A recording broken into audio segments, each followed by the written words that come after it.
المغربية تفوز بتنظيم بطولة كأس إفريقيا للأمم لسنة 2025 أمام الدورة السنوية للجمعية العامة للأمم المتحدة. عمر هلال يؤكد أن مبادرة الحكم الذاتي تبقى الحل الوحيد والأوحد للنزاع المفتعل حول الصحراء المغربية. بمختلف مراكز القوات المسلحة الملكية انطلقت عملية التكوين للخدمة العسكرية للفوج 38. العملية تهم أكثر من 20,000 مجند.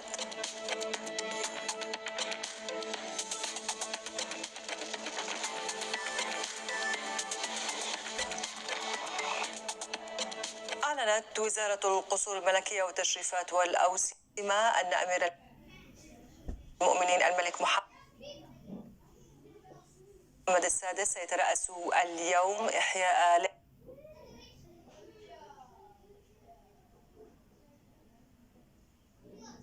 ليلة المولد النبوي الشريف بمسجد حسان بمدينة الرباط، وذلك بعد صلاة مغرب يومه الأربعاء 11 من ربيع الأول 1445 هجرية الموافق ل27 من شتنبر الجاري.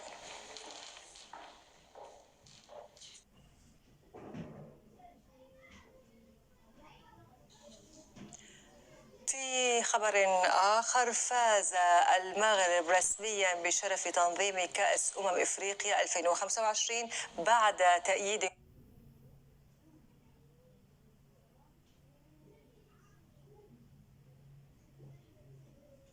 كلي من المكتب التنفيذي للاتحاد الإفريقي لكرة القدم لملف ترشحه خلال اجتماعه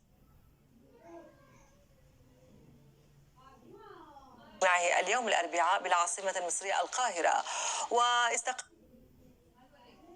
المكتب التنفيذي للاتحاد الإفريقي لكرة القدم كاف خلال اجتماعه على المغرب كدولة مستضيفة لبطولة كأس الأمم الإفريقية 2025.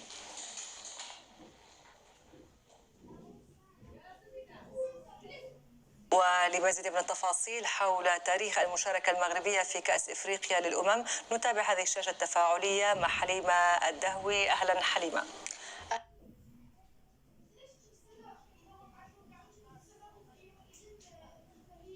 أهلا لينا، أهلا بالمشاهدين الكرام. المغرب يفوز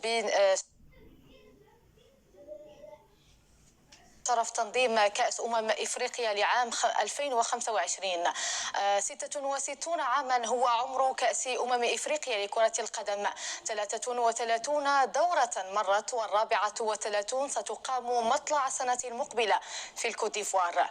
عقود من التباري والتنافس في أكبر بطولة كروية للمنتخبات على المستوى الإفريقي، والتي حطت الرحال في 19 بلدا من بلدان القارة الإفريقية، منها من نظم البطولة 5 مرات كمصر، ومنها 3 مرات كالسودان، تونس وغانا، ومنها من احتضن الكأس الإفريقية لمرتين كجنوب إفريقيا، الكاميرون، نيجيريا وغينيا الاستوائية.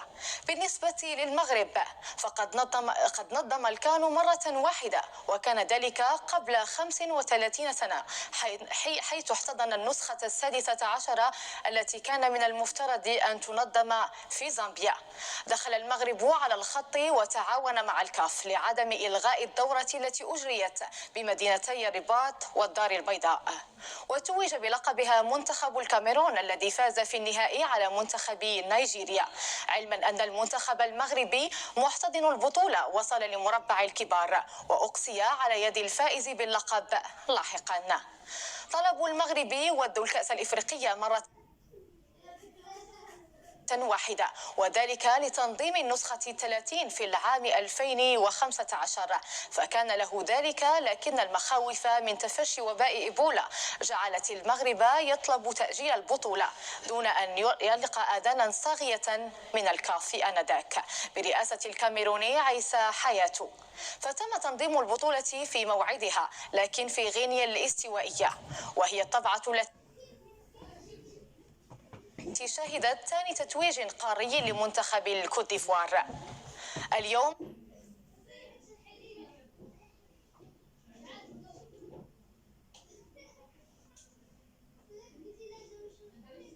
سيحتضن المغرب الكان للمرة الثانية، لكن في ظروف وسياق مختلفين.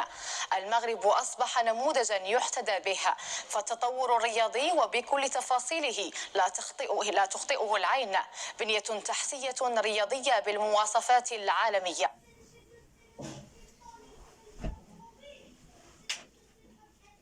وبنية متكاملة في جميع القطاعات جعلته يخوض سباقا للترشح نحو مونديال العام 2030 في ملف ثلاثي يضم أيضا إسبانيا والبرتغال. أما كان 2025 فهو بروفا لما هو أكبر، حيث ستظهر بها المملكة للعالم من جديد قدراتها على تنظيم أكبر البطولات قاريا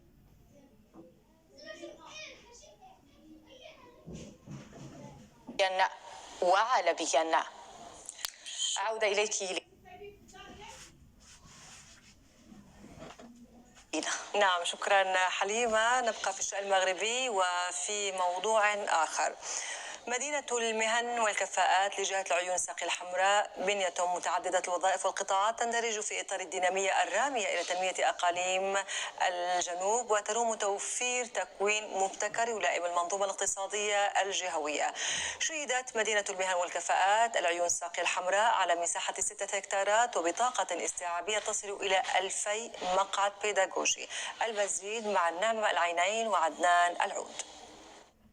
مدينة المهن والكفاءات لجهة العيون الساقية الحمراء مؤسسة من الجيل الجديد ومشتل للطاقات الشابة بالأقاليم الجنوبية.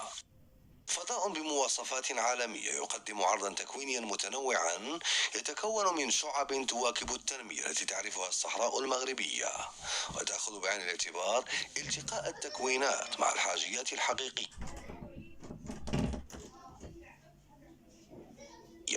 لسوق الشغل. تتميز السنة التكوينية الحالية 2023-2024 بمدينة المهن والكفاءات لجهة العيون الساقية الحمراء بتوفير 2000 مقعد بيداغوجي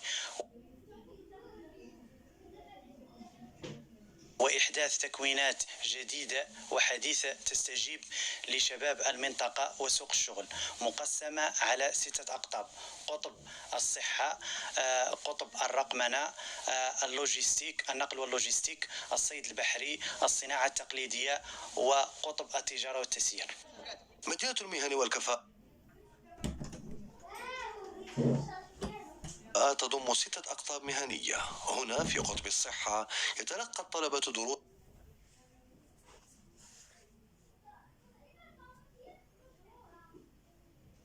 نظرية مع وضع المتدرب في صلب المقاربة التعلمية عبر دروس أخرى تطبيقية، كما هو الحال هنا في وحدة العلاج البيداغوجي.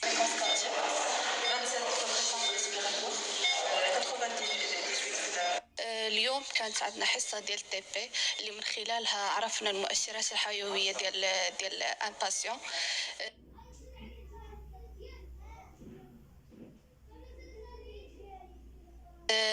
اللي شفنا فيها بحال نقراو لي بارامتر فيتو في ديسكوب.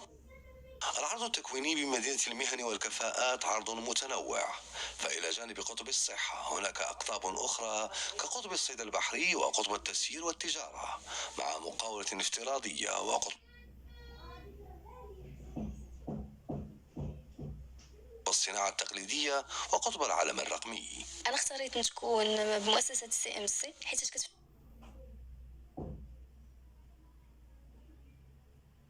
لي بزاف ديال الابواب للولوج لسوق الشغل تحت اشراف الاطر اللي عندنا هنايا ذات كفاءه عاليه، وعندنا بزاف ديال المنصات الالكترونيه بحال OFPPT لونغ OFPPT اكاديمي، وعندنا مجموعه من المرافق. في قطب النقل واللوجستيك يتابع عدد من المتدربين دراستهم، وهم متوزعون بين شعبة اللوجستيك وشعبة النقل. قطب النقل واللوجستيك اللي تم اطلاقه اول مره هنايا في لاغيجيون في جهه ديال العيون الساقيه الحمراء، وبالضبط مدينه المهن والكفاءات اللي كيمشي في نفس التوجهات اللي كيمشي فيها اللي كتمشي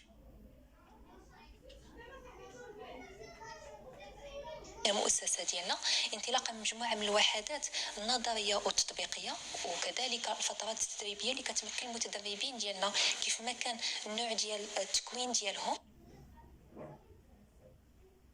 انهم يندمجوا، والدمج ديالهم في الميدان المهني.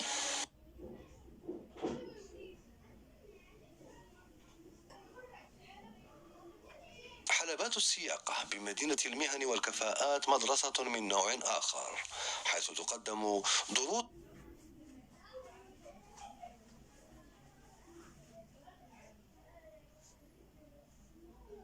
تطبيقية وتقنية يتكون من خلالها المتدربون وفق برامج تكوينية معينة.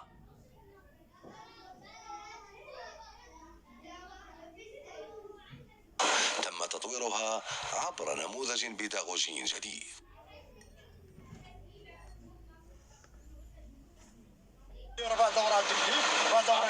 أنا اختاريت هذه المؤسسة لأنها مؤسسة حديثة وعصرية، ولأنها يعني كتختلف من ناحية التدريس عن باقي المؤسسات الأخرى، ولأن فيها طاقم شاب، لا من ديريكسيون لا من لي فورماتريس، يعني الأطر ديالها كاملين أطر شابة.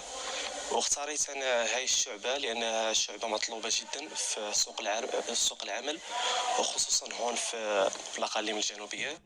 تم إنجاز مدينة المهن والكفاءات بجهة العيون الساقية الحمراء من طرف المكتب الوطني للتكوين المهني وإنعاش الشغل، تنفيذا للتوجيهات الملكية السامية، وفي